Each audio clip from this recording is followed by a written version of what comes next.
그러면 하나님의 시간을 우리로 환영합니다. 당신의 마음과 하나님의 하시는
기도하시겠습니다. 하나님 아버지 하나님 주님의 간절한 마음과 하나님 아버지 주여 내가 먼저 하나님 예수를 찾고 하나님 고백하는 것이 아니라 하나님 그 사랑을 말미암아 또한 아버지 성령을 말미암아 하나님 또 인도하심을 말미암아 우리가 걸어갈 수 있게 하나님 예수님의 사랑을 말미암아 십자가에 죽으심과 부활하신 말미암아 하나님 우리의 모든 죄가 사하여지고 우리가 성령의 것을 고백하오니 하나님 우리의 부르하신 그 주님께 우리 그분께만 예배드리며 경배를 주도록 주시옵소서. 다시 말하여 믿음을 다해서 하나님 고백하시고 그 믿음으로 주님과 만나는 것을 함께 하시옵소서.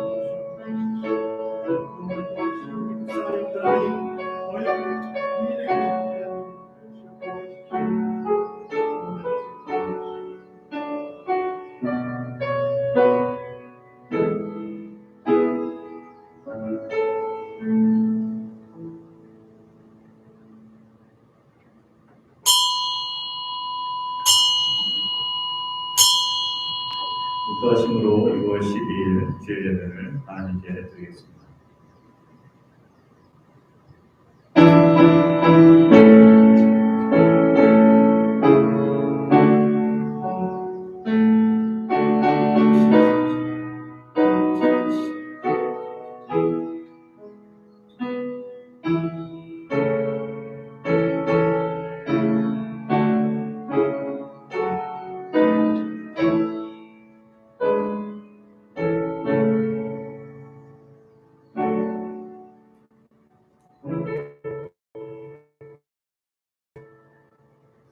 너희는 여호와께 감사하며 그의 이름을 불러아뢰며 그가 행하신 일을 만민 중에 알릴지어다.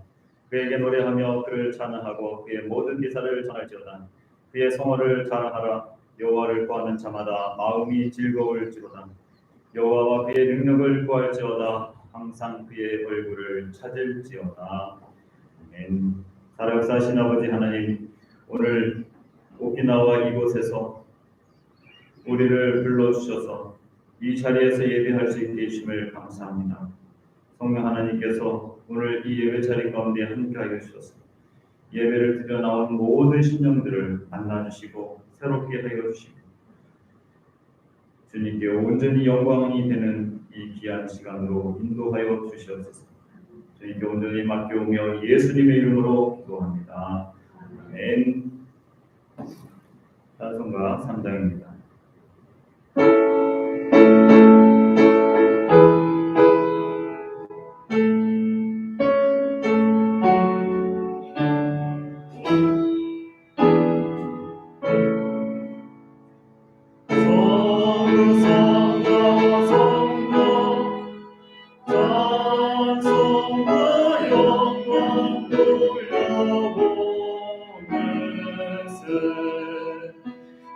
대저로 지금까지 또 영원토록 성삼위께 영광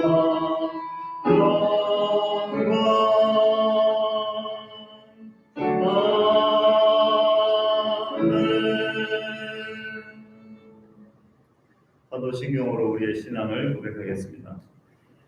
전능하사 천지를 만드신 하나님 아버지를 내가 믿사오며 그 외아들 우리 주 예수 그리스도를 믿사오니 이는 성령으로 잉태하사 동정녀 마리아에게 나시고 본디오 빌라에게 고난을 받으사 십자가에 못 박혀 죽으시고 장사한 지 사흘 만에 죽은 자 가운데서 다시 살아나시며 하늘에 오르사 전능하신 하나님 우편에 앉아 계시다가 저리로서 산 자와 죽은 자를 심판하러 오시리라. 성령을 믿사오며 거룩한 공예와 성도가 서로 교통하는 것과 죄를 사하여 주시는 것과 몸이 다시 사는 것과 영원히 사는 것을 믿사옵나이다. 아멘. 교동문 찬송가 뒷면에 있는 15번입니다. 교동문 15번. 시편 27편입니다.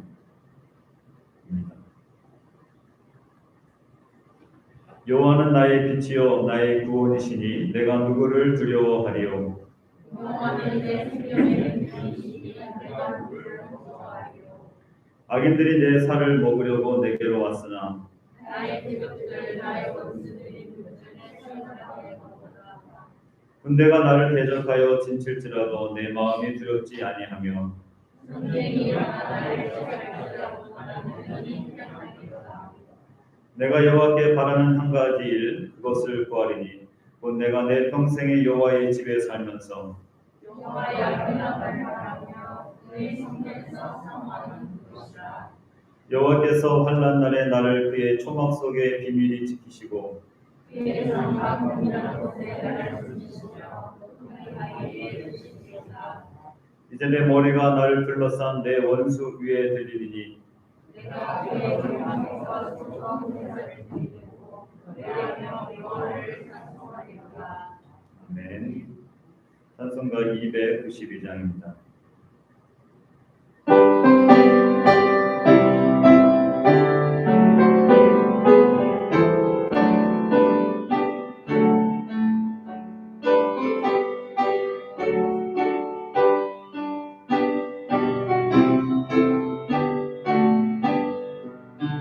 주 없이 살 수 없는 죄인의 구주여 그 귀한 몸의 피로 날 구속하소서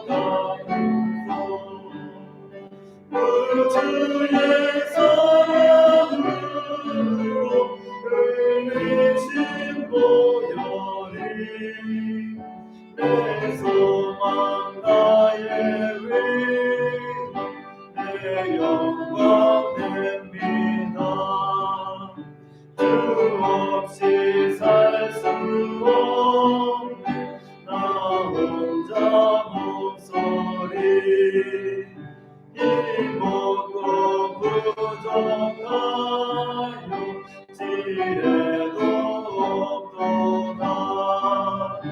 내 주는 나의 생명 또 나의 힘이라. 주님을 의지하여 지혜를 얻으리. 주 없이 살 수 없는 내 주는 아신다. 내 영의 깊은 강구 마음의 소원을 주밖에 나의 마음이 알아주리요. 내 마음 위로하사 영원케 하시네. 주 없이 살 수 없는 세월이 흐르고 이 깊은 고통 속에 내 생명 끝나도 사나운 군나기를 날 지켜주시니 내 곁에 계신 주님 늘 힘이 됩니다.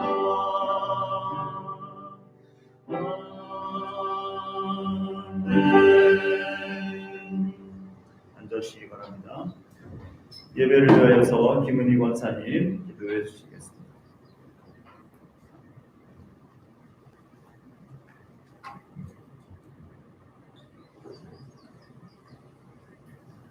거룩하신 하나님 아버지, 지난 한 주간 동안 저희들이 세상 속에 살면서 육신이 연약하여 믿음이 부족하여 말씀대로 살지 못하고 여러 가지 죄와 허물이 많았습니다.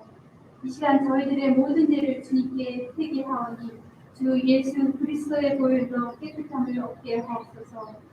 주님, 저희들은 성령님의 인도하심과 은혜가 필요합니다. 받을 자격이 없는 저희들이지만 은혜를 허락하셔서 오늘도 주님의 은혜 안에 간절히 사모하는 심령으로 예배드리오니 찬송과 영광을 받아주시옵소서.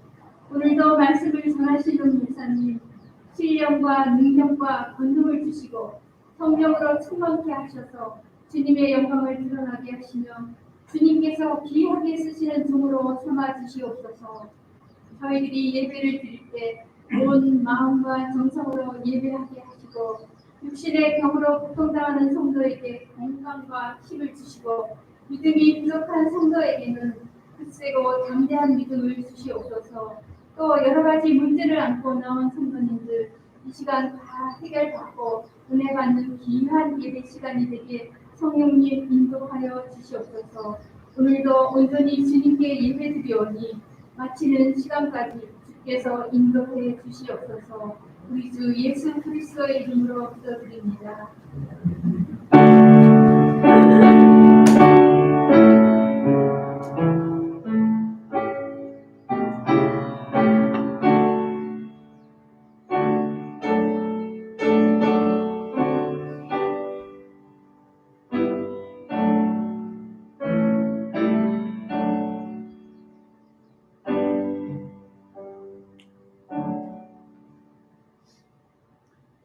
오늘 우리에게 주신 하나님의 말씀은 고린도전서 16장 1절에서 4절 말씀입니다.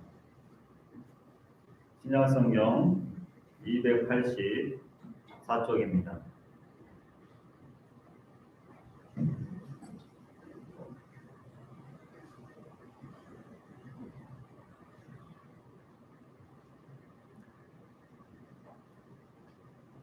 고린도전서 16장 1절에서 4절 말씀 우리 한 절씩 교독하겠습니다.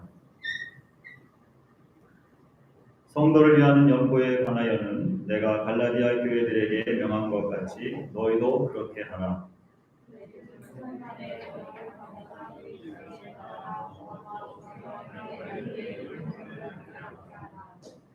내가 이럴 때 너희가 인정한 사람에게 편지를 주어 너희의 은혜를 예루살렘으로 가지고 가게 하리니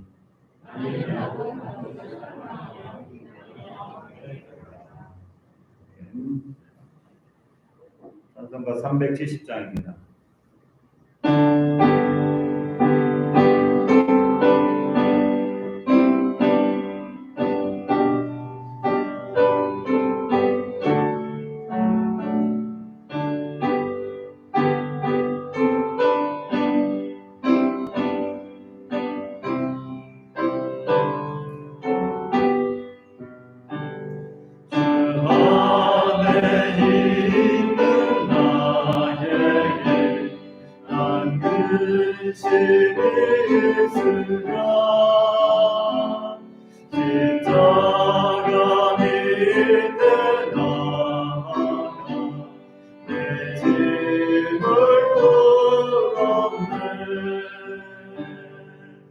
주님을 찬송하면서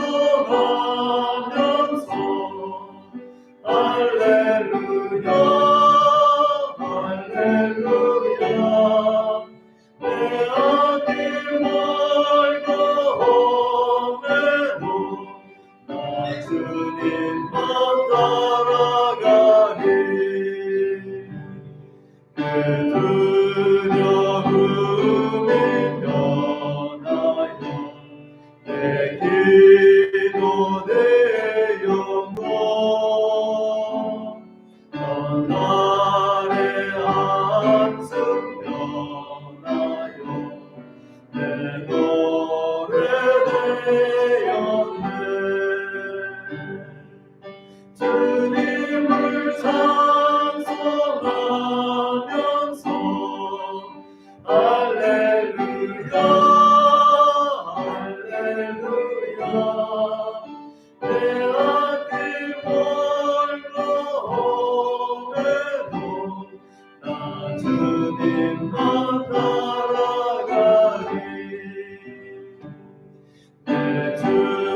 주님을 찬송하면서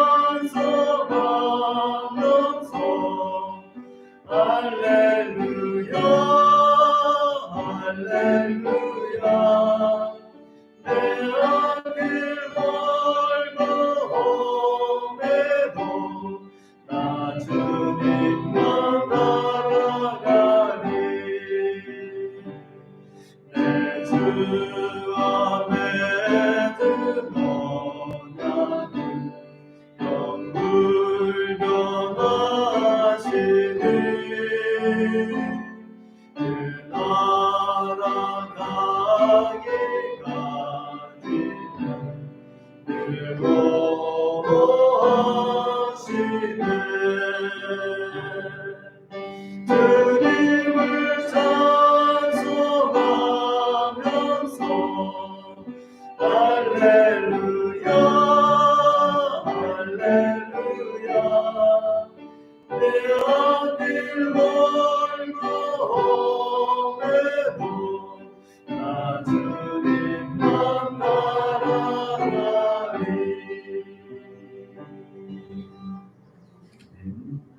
기도하겠습니다. 하나님 감사합니다. 오늘 이 시간 주님 앞에 나와 주의 말씀을 들을 수 있게 해주셔서 감사합니다. 하나님의 말씀을 통하여 우리의 영혼이 다시 살아나며 힘을 얻으며 소망을 갖게 하며 낙심했던 신령들에게 주님이 주시는 귀한 생명의 말씀 오늘도 각자의 심령밭에 떨어질 수 있도록 도와주시옵소서. 옥토와 같은 마음이 되게 하여 주셔서 그 말씀을 아멘으로 받게 하여 주시고 가슴 깊이 새기며 그 말씀을 따라 믿음으로 살아갈 수 있는 성도들 되게 하여 주시옵소서. 주님께 온전히 이 시간을 맡겨드리오며 예수님의 이름으로 기도합니다. 아멘. 네, 오늘은 고린도전서 16장 1절에서 4절 말씀을 가지고 헌금에 대한 교훈 제목으로 말씀을 나누도록 하겠습니다. 옆 사람과 인사하도록 하겠습니다. 세계된 교회 잘 오셨습니다. 당신도 세계적인 사람입니다. 인사하겠습니다. 여러분들 한 주간 어떻게 지내셨습니까? 어제까지도 많은 비들이 계속 왔습니다. 이번 주도 계속 비라고 되어 있어요.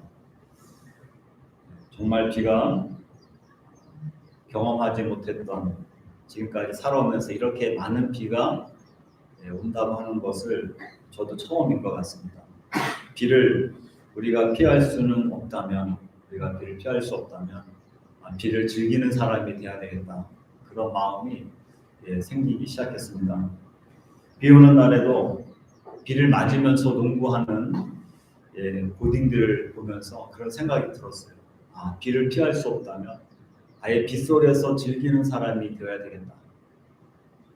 이번 한 주도 계속 비가 오겠지만 그것을 원망과 불평이 아닌 정말 즐길 수 있는 믿음의 성도들이 되시기를 바라겠습니다.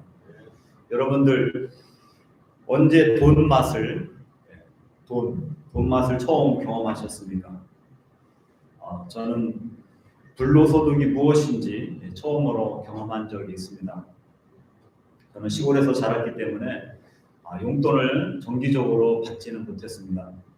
제가 용돈을 정기적으로 받을 수 있는 날은 바리깡으로 머리를 밀고 아버지가 주신 100원이 당시에 제가 한 달에 한 번 정도 받을 수 있는 용돈이었습니다. 라면땅도 사 먹고 싶고 엿도 사 먹고 싶고 그 다음에 딱지도 사고 싶었는데 용돈을 주지 않으니 어떻게 하겠습니까? 그래서 형들 돼지 저금통 구멍난 부분을 칼로 잘 이렇게 해가지고 100원짜리가 나오게, 그래서 그거를 내니까 헌금 50원짜리 동전이 있었죠. 그래서 50원짜리가 쭈쭈바가 50원이었는데 쭈쭈바 50원짜리를 사 먹고 50원만 헌금을 냈습니다. 근데 어머니께서 어떻게 하셨는지 집에 들어오는 순간 당시에 이제 구짓땡이가 나무로 된 것도 있지만 쇳덩어리로 된 것도 있었어요. 그래서 손잡이는 나무고 그 막대 쪽에 두고 있는 쇳덩어리로 된 것이 있는데 그것으로 다리가 정말 부러지기 직전까지 맞은 적이 있습니다. 헌금의 의미를 모르니까 얼마나 쭈쭈바를 내가 먹고 싶었는데 사주지 않았으면 이것을 사 먹었을까 오히려 어머니가 원망스럽기도 했습니다. 그리고 처음으로 노동의 기쁨을 경험한 것이 친구 따라서 비닐하우스에 가가지고 비닐하우스에 가서 돈을 벌었을 때였습니다. 하루 종일 조그만 종이컵보다 조금 큰 검은색 그 비닐 포트에 흙을 담으면 하나에 5엔, 작은 건 2엔 이렇게 해가지고 계산해 주셨어요. 어두울 때까지 일해서 1,000원 이상 제가 돈을 벌었던 것이 기억이 납니다. 그리고 그것을 훔쳐갈 사람도 없는데도 불구하고 안방에 있는 장롱 위에다가 바가지 그 깨진 거 반쪽 딱 잘라진 거 있었는데 그거를 그 위에다 갖다 놓고 거기에다가 돈을 놓았습니다. 그때부터 제가 돈 맛을 알게 됐던 거죠. 저는 목사이지만 지금도 돈을 좋아합니다. 그렇다고 제가 돈을 밝히거나 돈 때문에 일하거나 또 돈 때문에 인색하거나 돈이 좀 있을 때 펑펑 사용하지는 않습니다. 필요한 것, 하나님께서 원하시는 것, 하나님께서 기뻐하시는 것이라면 하나님께서 마음을 주셨을 때 돈을 사용하고 또 제가 가지고 있는 비싼 것들도 언제든지 하나님 앞에 내어놓고 했습니다. 그래서 돈을 사용하려고 노력하는 목사입니다. 구약 성경에 보니까 다니엘이 뜻을 정하였다라고 하는 말이 나옵니다. 뜻을 정하여서 이방 땅 포로로 잡혀온 곳에서 그가 살았습니다. 자신이 섬기는 느부갓네살 왕이 아니라 하나님을 기쁘시게 하는 뜻을 정하여 살았다라고 하는 것입니다. 뜻을 정했다고 하는 것은 분명한 기준을 정해놨다라고 하는 것이죠. 분명한 선을 긋고 살았습니다. 선을 긋는다고 하는 것은 그 선을 지키기 위해서 내 삶을 희생하고 포기하였다라고 하는 것입니다. 우리가 살고 있는 지금은 우상을 섬기라고 협박이나 핍박하는 시대는 아닙니다. 다니엘과 같은 그런 경우가 아마 그런 삶을 사는기는 드물 것입니다. 그런데 이제는 돈과 관련된 분명한 뜻을 정하지 않으면 우리가 돈의 노예로 살게 된다라고 하는 것입니다. 우리가 재정과 헌금에 대한 분명한 선을 긋지 않으면 우리 삶에서 포기할 것도 희생할 것도 없게 되죠. 희생과 포기가 없는 그런 신앙 생활은 간증이 없다라고 하는 것입니다. 하나님이 개입하시고 하나님이 주실 축복의 경험을 하지 못하게 된다라고 하는 것입니다. 돈에 대한 하나님의 간증이 없는 삶을 살게 된다라고 하는 것이죠. 오늘 본문은 지난주 목요일 생명의 삶에 나와 있는 본문의 말씀입니다. 사도 바울은 결론적으로 고린도 교회에게 편지를 하면서 연보라고도 했고 또 헌금이라고도 했고 지금으로 구체적으로 정확하게 따진다면 구제 헌금이라고도 할 수 있겠죠.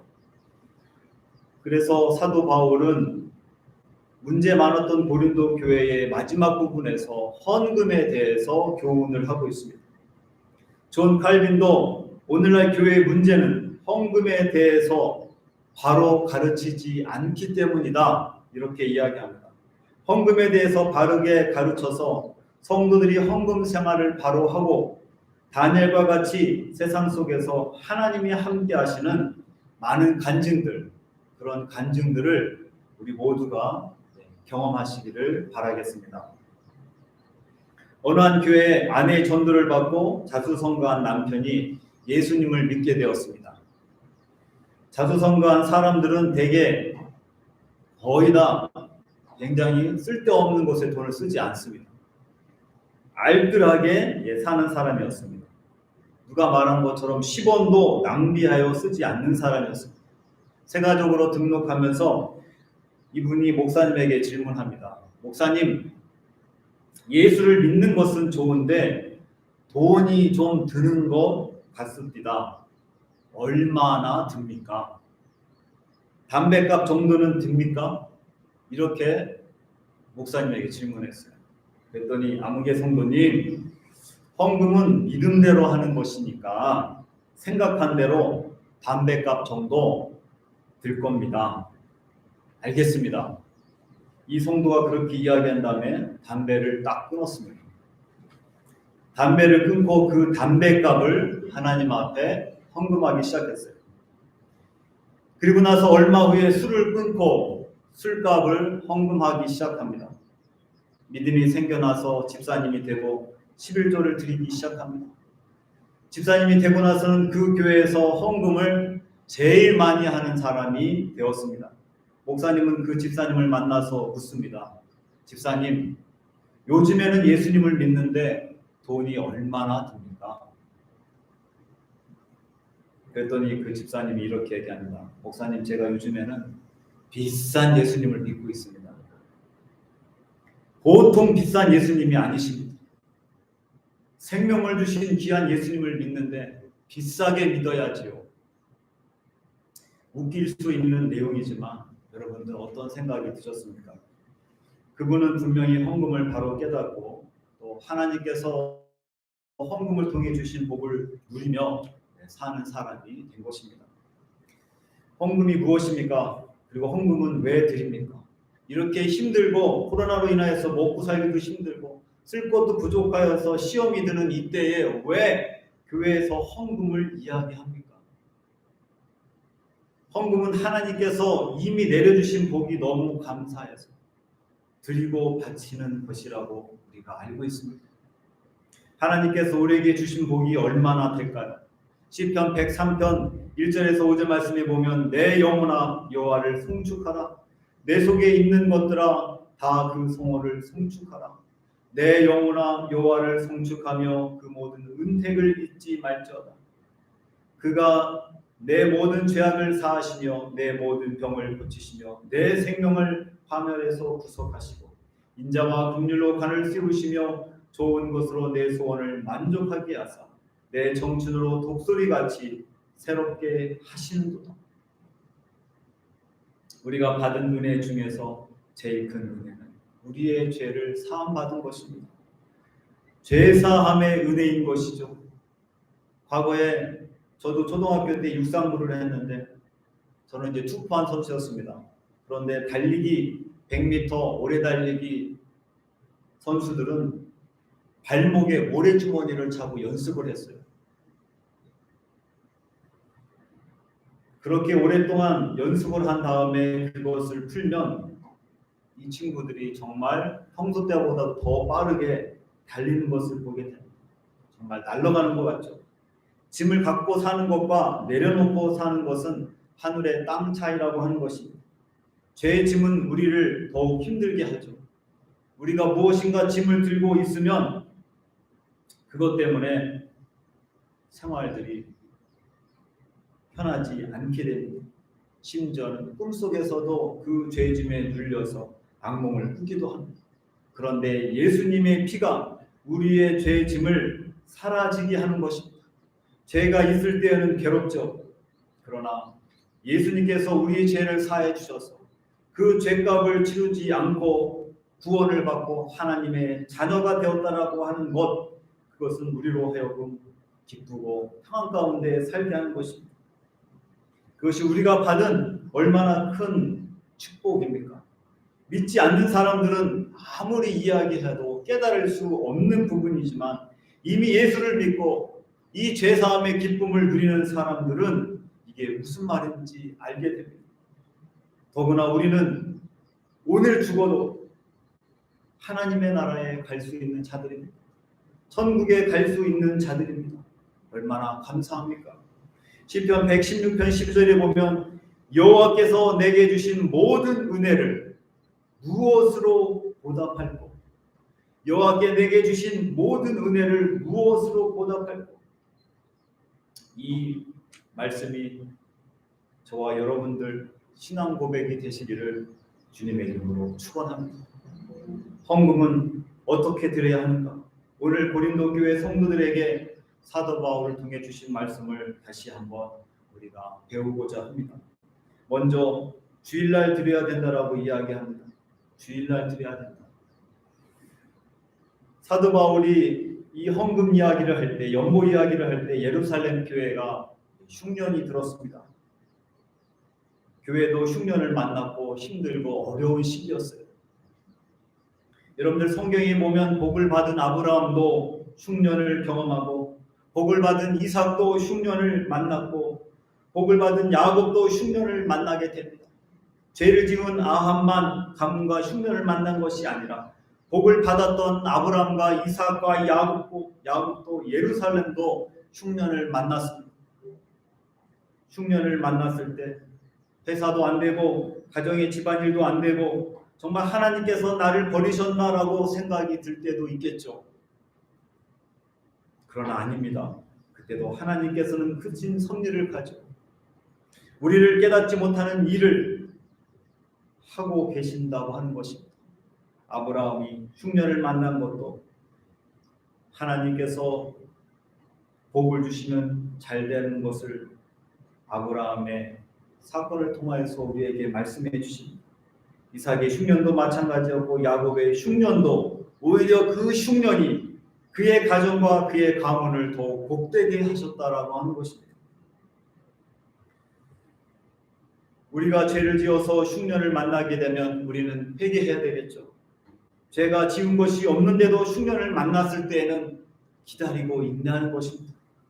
왜냐하면 하나님께서 더 좋은 길을 예비해 두고 계시기 때문입니다. 예루살렘 교회가 흉년을 만나 굉장히 어려워지자 사도 바울이 복음을 전했던 갈라디아 교회, 고린도 교회, 여러 교회에서 성도들이 헌금을 모아서 보내주게 되었습니다. 그때 바울이 성령으로 헌금에 대해서 가르친 것이 오늘 본문 말씀입니다. 먼저는 주일날 헌금을 드리라고 가르쳤습니다. 매주 첫날은 주일을 이야기합니다.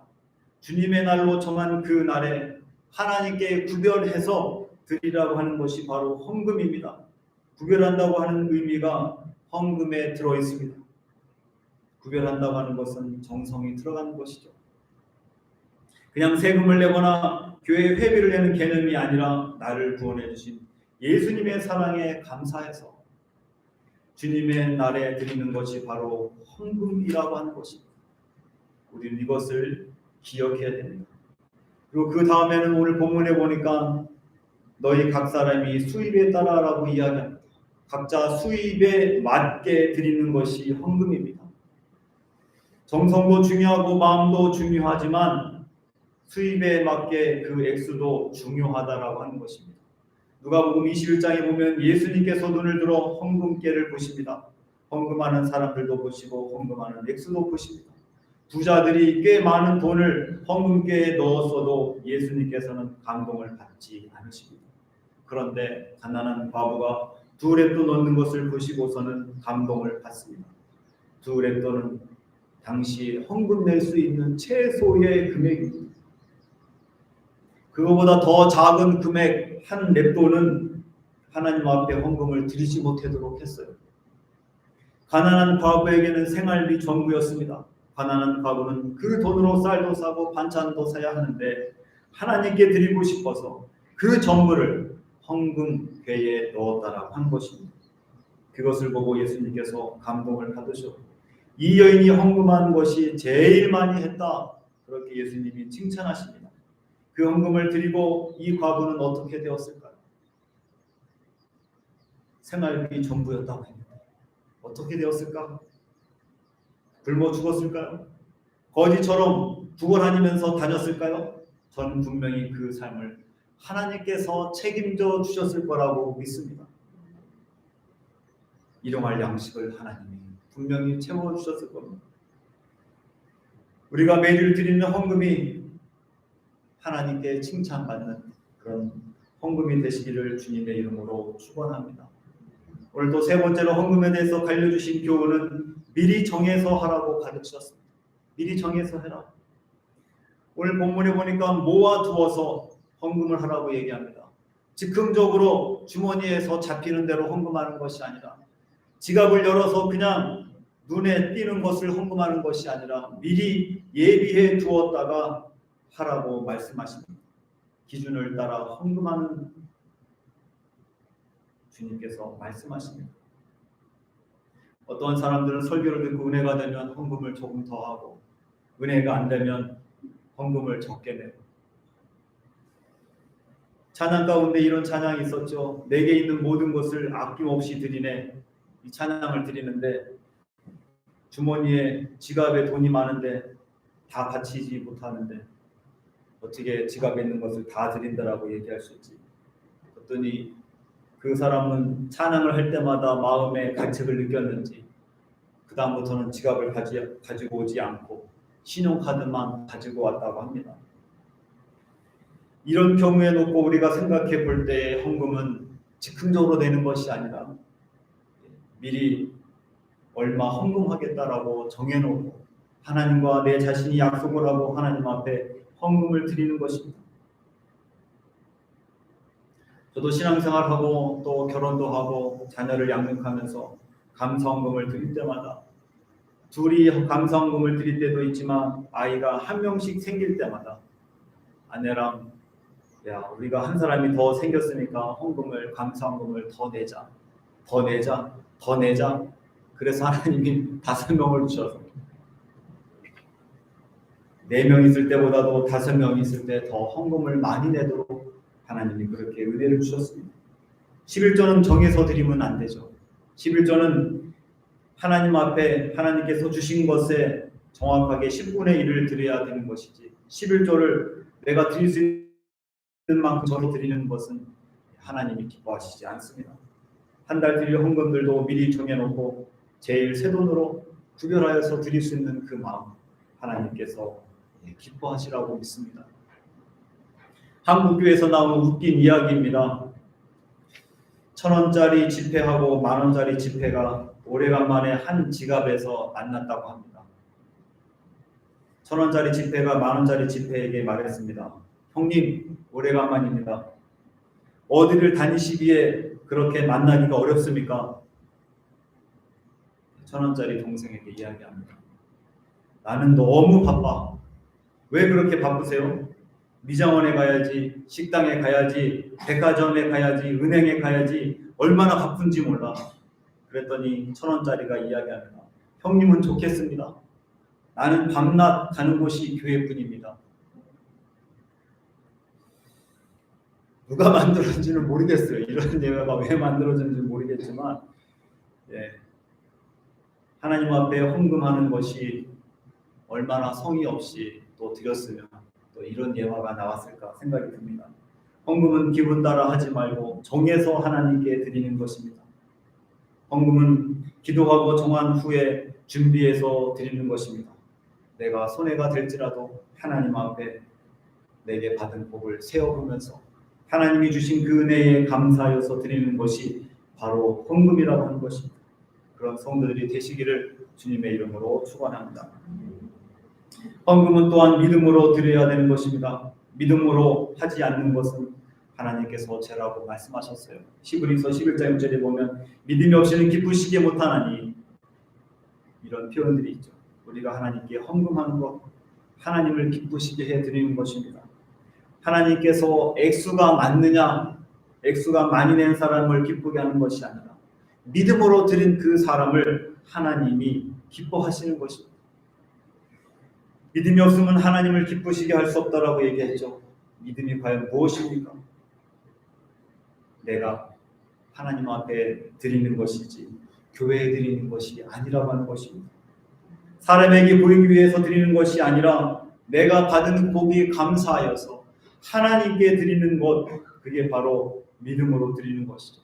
제가 목회를 하면서 확신하는 것은 믿음으로 드린 그대로, 심은 대로 하나님이 거두게 하신다라고 하는 것입니다. 갈라디아서 6장 7절에 보면 스스로 속이지 마라. 하나님은 업신여김을 받지 아니하시나니 사람이 무엇으로 심든지 그대로 거두리라. 이 말씀대로 심은 대로 하나님은 거두게 하십니다. 심은 만큼 거두게 하십니다. 아일랜드에 처음 이주한 사람들이 감자를 캐서 큰 것은 자기들이 먹고 작은 것은 보관해 놓고 그 이듬해 그것을 심었다고 합니다. 그 다음에 캐서 보니 감자들이 다 작은 감자들 뿐이었다라고 하는 거예요. 그래서 그 중에서도 또 큰 것은 자기가 먹고 작은 것은 보관해 두었다가 다시 심었다고 합니다. 해마다 그렇게 했더니 나중에는 감자가 얼마나 작아졌는지 모릅니다. 그때서야 이 사람들이 깨닫고 우리가 잘못했구나. 그래서 크고 굵직굵직한 감자만 보관해 놓았다가 심었더니 그 이듬해 큰 감자들이 열렸다라고 하는 것입니다. 자연의 이치겠죠. 헌금은 심는 것입니다. 하나님 앞에 헌금을 심지 않으면서 큰 축복을 받기를 기대한다면 그건 어리석은 힘입니다. 축복은 씨앗으로 하나님 밭에 심어서 30배, 100배 거두게 되는 것입니다. 믿음이 없으면 계산해서 심게 되고 믿음이 없으면 인색한 마음으로 심게 되고 믿음이 없으면 작은 것으로만 심게 됩니다. 아일랜드 이주한 사람들처럼 믿음으로 헌금을 드리시기 바랍니다. 어느 교회 장로님 한 분께서 자신의 큰 아들이 대학 입학 시험에 합격했다고 감사헌금을 1,000만 원을 했다고 합니다. 재산이 수십억이 되는 그런 부자 장로님이 아니셨어요. 생활하기가 어렵고 힘든 장로님이셨어요. 그렇기 때문에 그 헌금 봉투를 보시고 목사님이 너무 놀래서 아니 형편도 어려운데 또 대학에 들어가려면 등록금도 필요하고 그 아이에게 필요한 돈이 많을 텐데 왜 헌금을 했지? 그래서 그 목사님은 새벽마다 하나님 앞에 이 장로님을 축복해 주십시오. 하나님 이 장로님이 형편을 아시지 않습니까? 그 다음 아들도 또 대학 가야 되는데 하나님 어떻게 하시려고 이렇게 헌금을 내게 하십니까? 하나님 앞에 날마다 기도했습니다. 그 장로님의 두 아들이 대학에 다니게 됐고 공부도 열심히 하게 됐고 바르게 자라게 됐고 IMF를 만났을 때에도 취직이 그렇게 어렵다고 하는데도 이 두 분의 이 장로님의 두 아들들은 대학을 졸업도 하지도 않았는데 바로 회사에서 취업을 스카우트를 해갖고 공부도 많이 받는 자녀가 되었다라고 하는 것입니다. 그 장로님의 두 아들을 보면 우리는 하나님께서 심은 대로 거두게 하시는구나. 사람들은 잊어버릴지 몰라도 하나님은 믿음으로 심은 거, 믿음으로 하나님께 드린 거 하나님께서 기억하십니다. 왜냐하면 하나님이 죽은 하나님이 아니에요. 눈멀은 하나님이 아니십니다. 우리의 심령 가운데 같이 계시고 그분은 지금도 온 우주를 다스리시는 살아계신 하나님이십니다. 하나님을 기억하십시오. 하나님이 물질이 부족해서 그 물질을 달라고 해서 그 물질을 교회에다 쌓아놓고 교회가 부자가 되려고 헌금하라고 한 게 아닙니다. 하나님은 그 마음을 아시기 때문에 그 헌금에 그 사람의 마음이 담겨 있기 때문에 하나님께서 헌금에 대한 교훈을 하시는 것입니다. 마지막으로 헌금은 영혼을 바라보고 드리라고 말씀하십니다. 이 세상의 모든 돈은 세상의 일일로 세상을 떠날 때 끝나게 됩니다. 헌금은 하나님의 나라로 가는 것입니다. 마태복음 6장 19절에서 21절에 보면 너희를 위하여 보물을 땅에 쌓아두지 말라. 거기는 좀과 동록이 해하며 도적이 구멍을 뚫고 도적질하느니라. 오직 너희를 위하여 보물을 하늘에 쌓아두라. 거기는 좀이나 동록이 해하지 못하며 도적이 구멍을 뚫지도 못하고 도적질도 못하느니라. 내 보물 있는 그곳에는 내 마음도 있느니라. 오직 너희를 위하여 하나님을 위하여 하늘에 보물을 쌓아두라고 말씀하시지 않았습니다. 너희 자신을 위하여서 보물을 하늘에 쌓아두라. 우리가 은행에 아무리 많은 돈을 쌓아두어도 하나님이 부르시면 그 그거 다 상속대로 맙니다. 그리고 그것 때문에 자녀들이 싸우게 되죠. 이번 주에는 많은 사람들이 존경하는 95세로 송해 할아버지가 돌아가셨어요. 전국 노래잔치 저도 어렸을 때부터 많이 보았습니다. 근데 송해 할아버지도 수백억의 재산을 남겨놓고 가셨다라고 하는 이야기도 있습니다.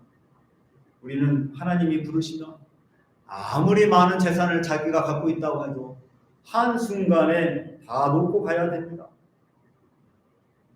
은행에 넣어도 자신이 만든 비밀 창고에다가 현금을 박스채 쌓아 놓아도 아무런 소용이 없습니다. 우리나라 세계적인 기업의 회장도 수없이 많은 수조의 돈을 갖고 있어도 갑자기 의식을 잃고 오랜 기간 병상에 있다가 하나님을 부르심을 받고 갔지 않습니까? 세상에 떠나게 되면 다 남게 되는 것입니다. 그러나 하나님께 드리는 것은 하늘에 쌓인다라고 주님이 말씀하십니다. 이런 재미난 이야기가 있습니다. 한 사람이 사과 10개를 가지고 기차를 탔습니다. 서울에서 부산까지 가면서 사과 2개를 먹습니다. 부산에서 서울로 다시 올라오면서 사과 2개를 더 먹었습니다. 사과가 몇 개 남았습니까? 몇 개 남았습니까? 수학적으로는 6개가 남았죠. 그런데 이 사람은 4개가 남았다라고 주장을 합니다. 4개가 남았다. 자기가 먹은 것만 남은 것이다 라고 이야기합니다. 내가 먹은 것만 남은 것이다. 다른 것은 누가 먹을지 또 썩어서 못 먹을지 모른다라고 하는 것이죠. 수백억을 쌓아 놓아도 그것이 다 내 것이 아닌 것입니다.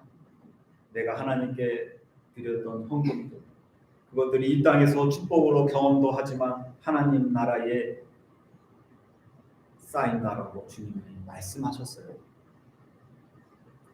주님께서 너희를 위하여 보물을 하늘에 쌓아두라 말씀하십니다. 하나님은 보물이 필요하지 않으세요. 그렇지만 우리를 위해서 하늘에 보물을 쌓아두라고 말씀하십니다. 헌금은 축복의 지름길입니다. 헌금 생활을 잘하면서 가정이 힘들어지고 어려워지고 경제적으로 어려웠던 성도들을 제가 찾아보기 힘들었어요. 정말 힘들고 어려운 때에도 하나님께 약속한 헌금들을 드리며 온전한 11조를 드립니다. 하나님 앞에 또 헌금 생활을 자녀들에게 바르게 가르쳤던 그 자녀들은 나중에 물질 때문에 시험 들지 않고 그 물질을 다스리는 하나님께서 주신 그 축복을 누리는 사람들이 된 것을 저는 수없이 보았습니다. 최근에 부모님들은 자식을 위해서 자식의 이름으로 주식을 사줘서 부자 되게 하는 교육을 시킨다라고 수없이 많은 매스컴에서 이야기합니다. 저는 우리의 믿음의 성도들은 그것도 해야 되겠지만 더 중요한 것은 그 열정 이상으로 우리도 우리 자녀들에게도 하나님의 은혜를 깨닫고 감사함으로 헌금할 수 있는, 그래서 평생 돈의 노예가 아니라 하나님께서 주신 그 물질을 온전하게 사용하며 수없이 많은 영혼들을 살리는 곳에 귀하게 쓰임받는, 하나님께 부하고 하나님께 인정받는 그런 청지기들이 모두 다 되시기를 주님의 이름으로 축원합니다. 기도하겠습니다.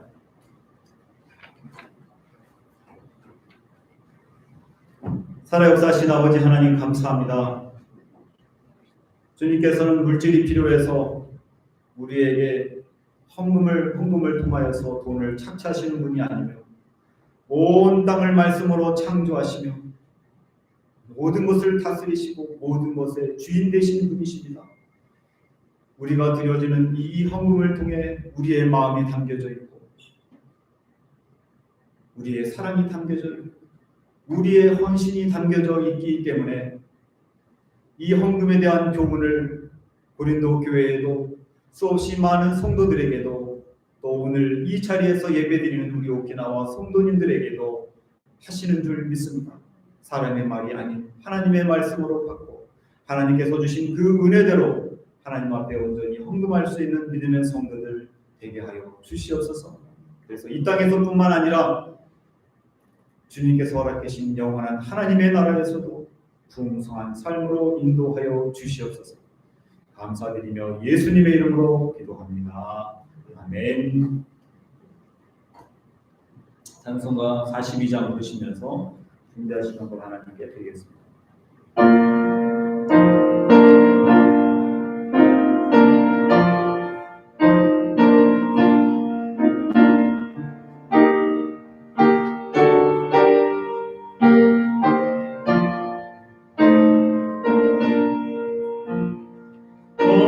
거룩한 주님께 예배를 드리세 무릎을 꿇고서 영광 돌려 큰 같은 순종과 향기로운 영성을 주님께 바쳐서 경배하세 주 앞에 삼가서 겸손히 행하며 주 너를 언제나 돌보시리 말씀의 위로와 기도의 능감을 내 갈 길 바르게 인도하리 주 앞에 설 때에 두려워하라 가난한 우리를 떨면서 바치는 이 작은 예물도 주의 굳게 하게 받으시리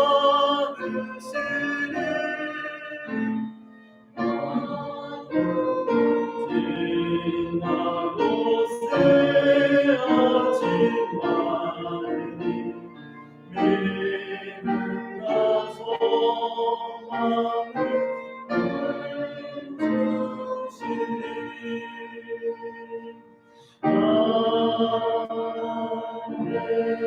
아멘. 기도하겠습니다. 하나님 감사합니다. 주님께서 우리에게 생명을 주셔서 이 땅에서의 삶을 살아왔습니다. 주님께서 생명을 연장시켜 주셔서 오늘 이날도 주님의 전에 나와서 예배할 수 있었습니다. 하나님의 주신 은혜로 감사하여서 구별하여서 드려진 예물들이 있습니다. 수입의 10분의 1을 구별하여 드려진 11조, 감사의 제목들을 기억하며 감사 예물을 드린 손길들, 또한 건축원금을 드린 손길들, 선교에 동참하고 싶어 선교원금을 드린 손길들, 모두 다 주님께서 하시오니 하나님께서 약속하신 축복으로 갚아주시고 채워주시옵소서. 이 땅에 하나님께서 주신 물질, 그 물질의 주인이 하나님인 것을 고백하며 주님 앞에 드렸사오니 물질에서부터 자유함을 누리게 하여 주시고 풍성한 삶이 있게 하여 주시고 늘 감사가 넘치게 하여 주시고 주님께서 주시는 그 은혜로운 삶을 이 땅에서 살아가며 하나님 앞에 섰을 때에도 하늘에 쌓은 그 보화로 하나님께 영광 돌릴 수 있도록 도와주시옵소서. 예물뿐만 아니라 교회와 성도를 위하여서 수고하고 섬긴 봉사자들이 있습니다. 사람들이 잘 모르게 오른손이 하는 것을 또 왼손이 모르게 그렇게 수고한 손길들 하나님이 아시오니 하나님께서 갚아주시고 채워주시옵소서. 늘 기쁨으로 그 일을 감당하게 하여 주시고 그의 선한 행위와 봉사가 그의 가정과 그의 후손에 이르기까지 이어지며 그 축복이 흘러가도록 역사하여 주시옵소서. 또 예물 사용되는 곳에도 하나님 간섭하여 주시옵소서. 하나님께 영광이 되며 생명을 살리며 세상을 아름답게 하는 곳에 이 물질이 귀하게 사용될 수 있도록 하나님 간섭하여 주시옵소서. 감사드리며 예수님의 이름으로 기도합니다. 아멘. 예, 감사합니다. 귀한 분이 오늘 또 저희 교회에 이렇게 나오셨습니다. 예, 조복성 우리 성도님이십니다. 예, 더 뒤에 계시는데 큰 우리 환영의 박수 한번 쳐주시기 바랍니다. 제가 알고 계신 분인데도 예전에 봤을 때보다도 더 청년같이 되셔가지고 제가 깜짝 놀랐어요. 예. 자, 그리고 또 한국에 우리 도영이 한국에 또 학교 문제로 한국에 가셨다가 또 오래간만에 오신 또 우리 김상동 집사님도 뒤에 또 계십니다. 큰 박수 한번 주시기 바랍니다. 예. 코로나 시기여서 살아가는 것 자체가 또 쉽지 않고 어려운 시기입니다. 교회도 마찬가지고 사업장도 마찬가지겠지만 하나님께서 분명히 또 새로운 길들로 그리고 또 PIP들과 하나님 예비하신 은혜들을 부어주실 것을 믿습니다. 광고 사항들은 주보를 여러분 참조해 주시고요. 오늘 특별히 지난 6월 정기 재직회에서 우리 유태호 성도님을 우리 재직회에서 서리 집사로 임명하기로 특별히 과반수 찬성으로 결의를 하였습니다. 우리 유태호 성도님 여기 앞에 계신 잠깐 일어서시죠. 일어서시고 그 박수 한번 쳐주시고 감사합니다. 그리고 오늘 여선교회 회의가 1시 30분 식당에서 있습니다. 그리고 우리가 이번 주에는 우리 제일기독교회 일본 안에 있는 대한기독교회 100개의 교회들이 있습니다. 그 교회들 가운데서 우리가 시온교회와 교토 쪽에 있는데요. 시온교회와 나라교회, 나라시에 있는 나라교회가 있는데 그 두 개의 교회들을 이번 주에는 우리가 집중적으로 같이 중보하며 기도하겠습니다. 여러분들도 계시는 곳에서 두 개의 교회를 위해서 중보해 주시면 감사하겠습니다. 이 시간 우리 다 같이 일어나셔서 화성의 노래 주만 바라볼지라 이 찬양 1번으로 하신 다음에 축도로 예배를 마치도록 하겠습니다.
이제는 우리 주 예수 그리스도의 은혜와 하나님 아버지의 극진하신 사랑하심과 성령의 교통하심이 오늘 우리에게 주시는 헌금에 대한 교훈을 가슴에 새기고 삶의 자리로 돌아가는 성도들과 그리고 가정에서 또 한국에서 예배드리는 성도들 또 온 땅에 흩어져서 복음을 전하고 있는 우리 선교사들 그리고 전쟁 중에 난민으로 피난 가운데 있는 우크라이나 성도들 머리 위에 이제로부터 영원토록 함께 계시기를 간절히 축원하옵나이다. 아멘.